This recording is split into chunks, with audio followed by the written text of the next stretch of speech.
Alors, dans l'actualité de ce jour du souvenir, ce mardi 11 novembre, on a pensé vous présenter en rediffusion cette entrevue qu'on avait réalisée avec Michel Gagnon et Gilles Desjardins, justement, dans le cadre de cette journée, qu'il ne faut surtout pas oublier, parce que des gens se sont battus pour nous, sont décédés pour nous, que ce soit la Première Guerre mondiale ou la Deuxième. Alors, c'est important de se rappeler, et je voyais là, dans le Journal de Québec ce matin, des soldats qui commencent à être âgés, là, parce que quand même, la dernière guerre mondiale s'est terminée en juin 1945. Ça fait 80 ans. Alors, pour les gens qui étaient au front à ce moment-là, ça commence à faire du monde âgé.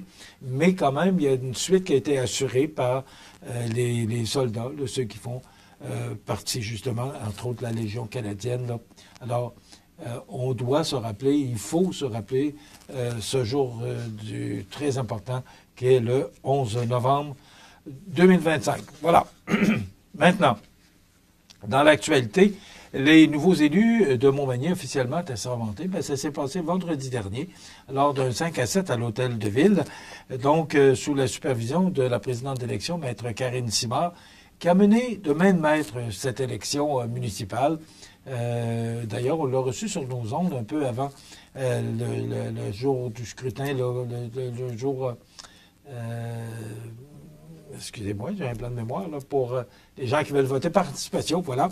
Alors, qui était venu nous expliquer exactement les tenants et les aboutissants. Ça fait quand même plusieurs élections que Maître Karine Simard surveille ou supervise, c'est peut-être pas le mot plus juste. Devant elle, les élus ont tour à tour prêté serment d'exercer leurs fonctions dans le respect de la loi, ainsi que le code d'éthique et de déontologie des élus municipaux avant de signer le document officiel, les confirmant dans leur rôle respectif. Donc, dans l'ordre, là, il y a la mairesse, Mme Gabrielle Brisebois, il y a Marc Lefrançois au district 1, Jessie Croteau au district 2, Michel Bernard, district 3, Mireille Thibault au 4, et deux nouveaux visages avec Jérôme Théberge qui représentera maintenant le district 5 et Colin Lavergne qui représentera le district 6. Rappelons que c'est 51,58 % des électeurs qui ont pris part au scrutin, soit 4 823 citoyens sur 9 351 inscrits à la liste électorale, confirmant un taux de participation supérieur à la moyenne provinciale, quand même. Alors, les gens se sont exprimés à Montmagny et ça témoigne d'un bel engagement démocratique pour les gens de Montmagny.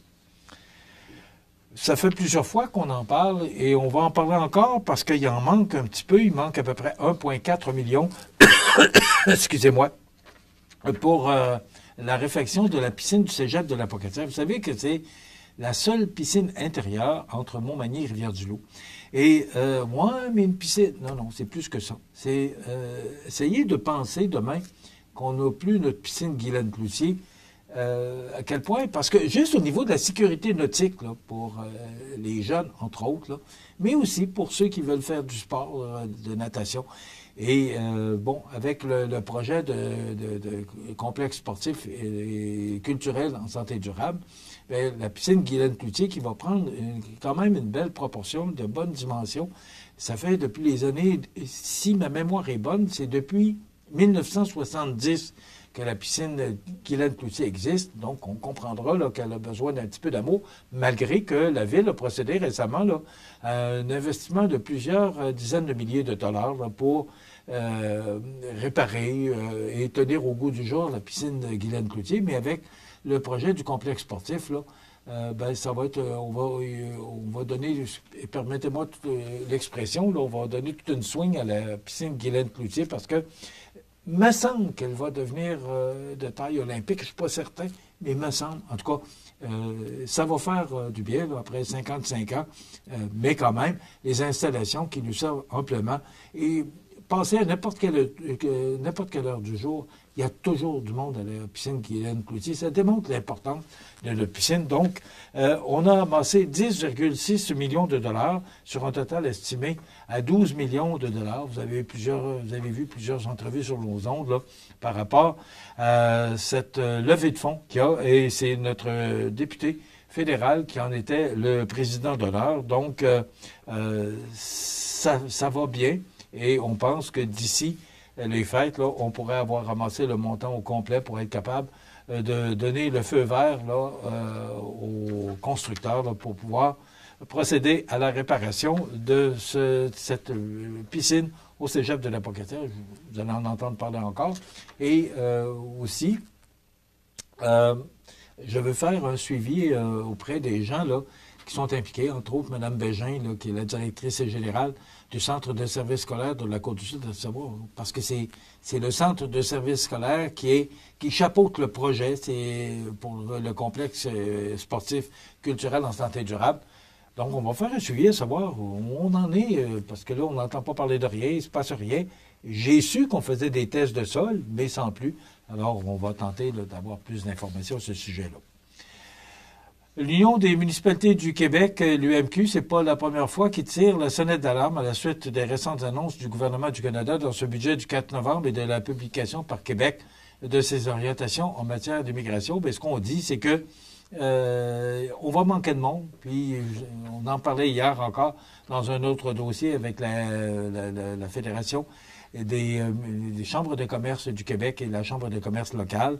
On n'a pas fini d'en entendre parler. Les travailleurs étrangers temporaires, je vous le dis tout de suite, là, on va en entendre parler encore parce que on diminue les seuils d'immigration alors que les besoins sont de plus en plus criants. Et on regarde un peu ce qui se passe dans toutes nos entreprises, là, avec les tarifs douaniers, avec les taux d'intérêt qui ont monté, la pénurie de main-d'œuvre. Là, il va falloir, à un moment donné, nous donner du souffle. Hier, on entendait M. Legault qui disait qu'il veut aider les entreprises parce que M. Legault présentait là, le pouvoir du Québec là, en quatre points au niveau économique. Oui, c'est beau tout ça. Mais il va falloir d'abord aider nos entreprises qui emploient des gens, qui font travailler du monde, mais aussi qui font vivre notre économie.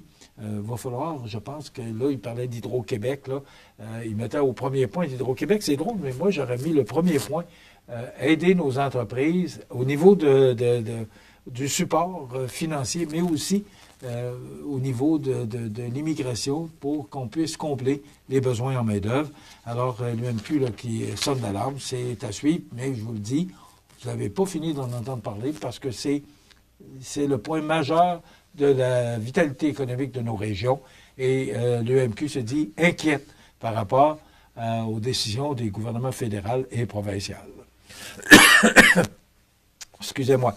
Parce que le Canada, qui a franchi une étape importante de son histoire en déposant officiellement vendredi dernier, à la demande du ministre Joël Lightbound, ministre de la Transformation du gouvernement des Travaux publics et de l'approvisionnement, là, à savoir un plan de transformation exhaustif de Poste Canada. Bon, on sait que Poste Canada, de mémoire, ça existe depuis 1921. Alors, pas besoin de vous dire que depuis 100 ans, les choses ont considérablement changé, surtout depuis les dernières années, là, par rapport à ce qui se passe avec Internet, avec maintenant les compagnies qui font du transport de colis.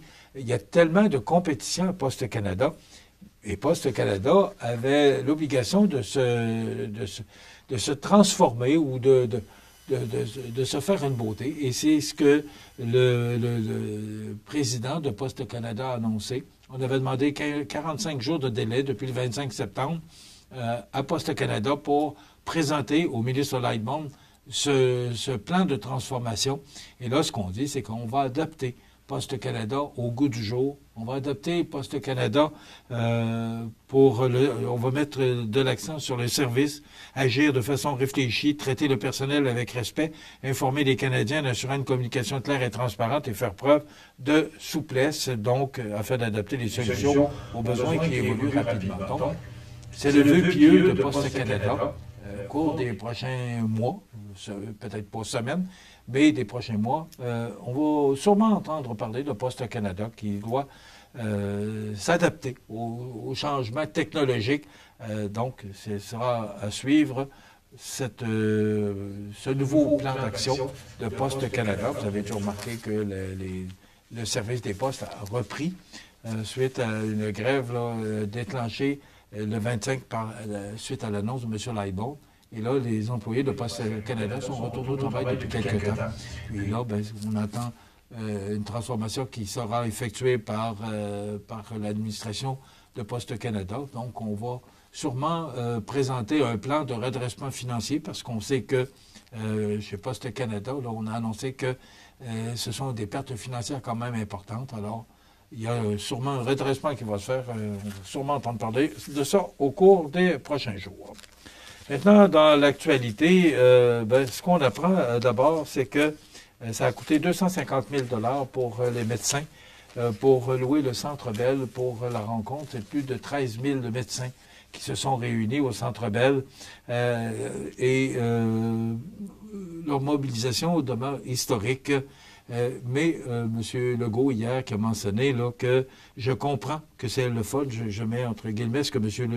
Legault a mentionné, je comprends que c'est le fun d'aller au Centre Bell, puis de montrer des vidéos, puis de surpomper, à ironiser hier le premier ministre, mais il a ajouté qu'il aimerait plutôt que les médecins, au lieu d'être au Centre Bell, délèguent leurs représentants pour venir discuter avec le gouvernement. Mais quand même, sûrement que M. Legault n'est pas resté indifférent à voir autant de monde réuni au Centre Bell, là, pour contester la loi 2. Donc, une histoire à suivre, mais le gouvernement qui invite les fédérations à aller à la table de négociation pour qu'on puisse en venir à un terrain d'entente pour créer l'harmonie là, entre les médecins ou les fédérations et le gouvernement du Québec. Je ne sais pas si vous avez vu les images hier à l'émission de Bruno Savard, là, le bulletin de nouvelles de Radio-Canada Québec. On a montré, parce que quand on est sur les quais du port de Québec, on ne voit pas le côté du quai. On est sur le quai. Hier, il y a des gens de Radio-Canada Québec qui se sont rendus et nous ont montré des images du port de Québec, là, les quais, et c'est épouvantable comment c'est usé par le temps. Et là, ce qu'on dit, c'est que le port de Québec qui demande au gouvernement fédéral de l'appuyer à la hauteur de 900 millions de dollars dans son plan d'investissement de 1,7 milliard sur 10 ans qui vise à réparer et à moderniser ces quais, dont certains sont centenaires. On a laissé aller nos infrastructures depuis des années parce que l'argent, c'est bien beau, mais on a tellement besoin d'argent dans différents secteurs d'activité ou de postes qu'à un moment donné, ben, on est obligé de faire des choix. Mais là, on doit payer la facture. 1,7 milliard de dollars à investir au port de Québec pour réparer les quais qui sont vraiment maganés. Je mets entre guillemets maganés. Demain, chronique culturelle des arts de la scène, et on reçoit M. Régent Tardy, auteur, histoire inédite de la première colonie de Québec. C'est le livre qu'il viendra nous présenter, très intéressant. Donc, je vous invite à être des nôtres demain pour une autre émission d'information. Bonne journée, à demain.